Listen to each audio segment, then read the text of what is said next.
gagamitin dyan? Rule of 72. Ano yung rule of 72 na yan? Hindi yan ang edad ko. Bata pa. 72 divided by the interest rate where you put your money, divide mo yan, no? 72 divided by the interest rate will give you the number of years your money will double. Ang bilis, no? Ano lang, approximation. Meron bang accountant dito?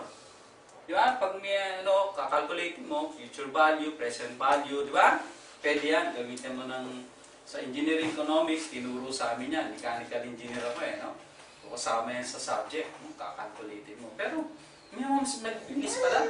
Rule of 72 lang. 72 divided by the interest. For example, you put it at 4%. 72 divided by 4. How many years? 18 years. So it takes 18 years for your money to double at 4%. But take note. Side story lang.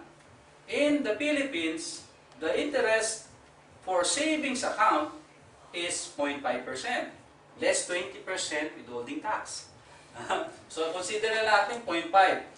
Time deposit can range 1 to 2%. O say, 72 divided by 0.5. How long will your money double in the bank sa Pilipinas? 144 years. Buhay ka pa, no? Ganun, di ba? So if you put it at 4%, it just takes 18 years. And if you're 29, you have 100,000, okay? Your 100,000 becomes 400,000. Is it enough? Definitely not. You learn how to save and invest at 8%, it comes out a little bit better. 1.2 million better. Just knowing to invest at 8%. It's 2 times rate. No?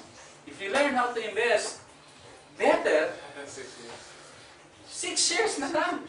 No? So your money doubles every 6 years. Take a look. Save and invest 100,000.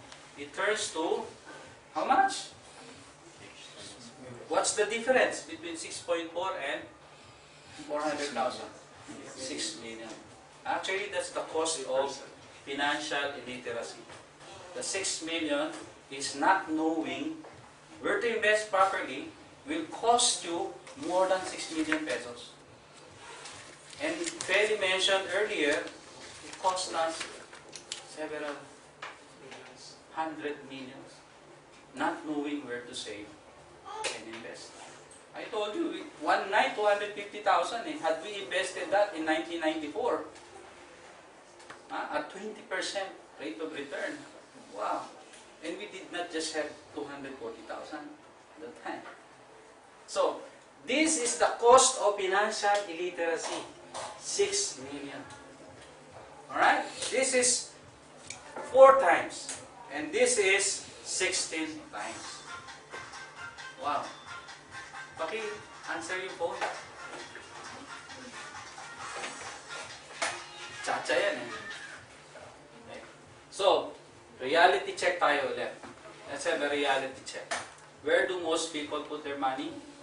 In the bank. How many percent? 1% and less. Diba? Not even 4%. Where do they borrow money? From the same bank. Right? Have you experienced this? They call you up, you have a deposit of 100,000, they will ask you to approve by a phone, yes. 200,000 loan. And they say, in 3 to 5 days you receive the check. Have you experienced that? What is the rate that they will charge you? 1-2% per month. But your money earns only 0.5%.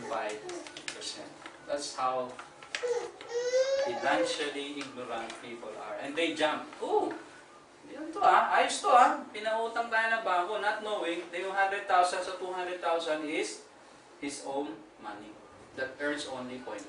And yet, pinautang at 1% per month. But parang uminit. Is it hot or is it just me? Can you, baka pwedeng buksan ng konti.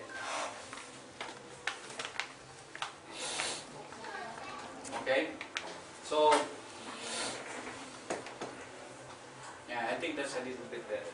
So, Continuing, worst case, di ba? Most people don't have money to invest at all. Di ba? Nadinig nyo na ba yan? Ay, hindi para sa akin yan. IMG, invest na yan. Wala akong pang-invest. Di ba? Sa tingin ko naman sa inyo, meron naman kayong pang-invest, no?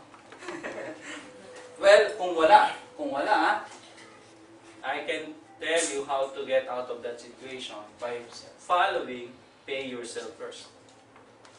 And in a short while, I'll be discussing that. You know how to pay yourself first, and then you harness the power of compounding, rule of 72.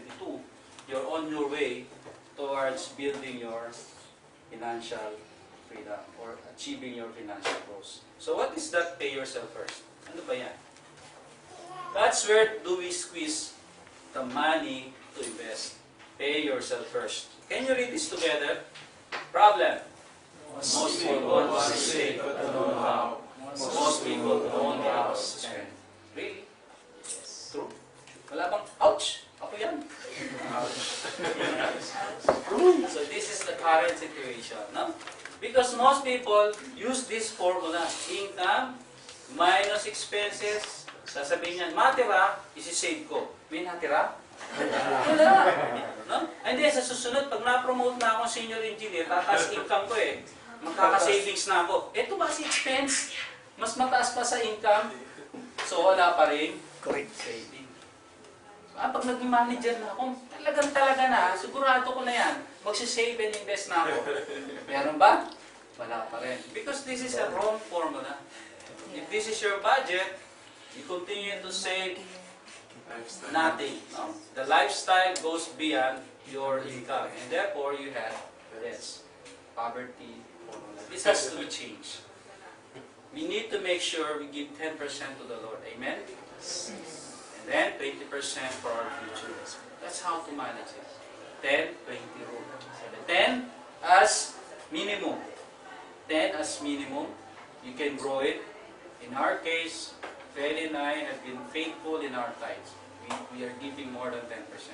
Our savings ratio to our income is 34%. We calculate it. We just don't target at 30. Our target is 40% tithes, 40% savings, 20% expenses. And if we increase our income, you know how much that will be. Right? It's still going to support your expense requirement. No? So, the rest of the 70%, kasi binigay mo kay Lord yung 10%. No? And 20%, sinave mo for your future. So, yung 70%, spend within that. Live within that means. So, this will be our formula. Automatic siya. Sabi nga ni Raymond, one of our trainers here. Automatic. Meron siyang debit way from yung payroll account. Tapos meron siyang another bank account. Automatic. 20%. Pasok doon sa bank account. So, hindi niya na nakikita yon. Kasi, sabi nga money that you can see is money spent. Ay, may pera ka pa pala gastusin natin. Di ba? Expertise kasi ng mga tao to spend, right? We're not being taught in the beginning of our lives to save. Di ba? Sabi ng iba, pinaghirapan ko yan, kinita ko yan, dapat gastusin ko. Tama, gastusin mo, pero magtira ka para sa future mo, sa 20%. Agree? So, with this prosperity formula, the income, the budget, automatic envelope, 10% kay Lord. 20% for your savings. And then, your lifestyle and your expenses, 70%. Sigurado yan, may savings. Walang labis, walang kulang. And that's what Brother Boy is preaching. So with this, we can fund the complete financial needs that we have, or financial plans that we have. Agree? So, we have talked about savings. Ano ba yung savings na pwede nating itabi? Take a look at this. 1,000 pesos. Hindi sing 1,000 pesos is 33 pesos per day. Isang turon lang yan dito sa Singapore. Tama? $1 yung turon dito 34 pesos. Di ba isang turon lang? Huwag ka na muna kumain ng turon. Save mo. Take a look. Take a look. At 12%, at 25 years of saving and investing that's 1.8 million. For 30 years, that's 3.2 million. Do you know that at 8 years, saving consistently 1,000, you have 1 billion? Oh, walang nagsabi sa atin nun di ba? With just 1,000 pesos. Although, ilan taong ka na ngayon? 29 plus 80, 109. Don't worry. If you, sabi nga natin, di ba? Disciplined way of saving and investing. If you learn that, you transfer it to your children, and they continue that intention to save 1,000, 1,000 lang. They can turn 1,000 per month into 1 billion. So, can we eradicate poverty? Can. Can. Diba? As introduced by Raymond, daming naghihirap na Pilipino. Not because hindi tayo matalino. Napakatalino ng Pilipino, di ba? Matalino pa sa matching. Pero kahit di mukhang matching, no? Matalino, pero hindi alam paano palaguin ang pera. So with just 1,000, what if you can save and invest 5,000? Dito sa Singapore, kaya-kaya yan. I check out a lot of incomes, and I think ang range is 5,000 to 50,000 for some of you. Imagine, no, if you can save and invest 5,000, that's in 20 years about 5 million. If you save and invest 50,000, that's 49 million. 49 million in 20 years. Difficult to do?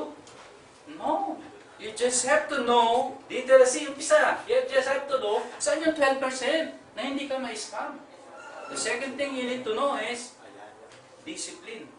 Or not know that. That's a practice. You need to develop the habit of saving and investing. Third thing you need to know is, saan company yan? Di ba? And all those three, we can offer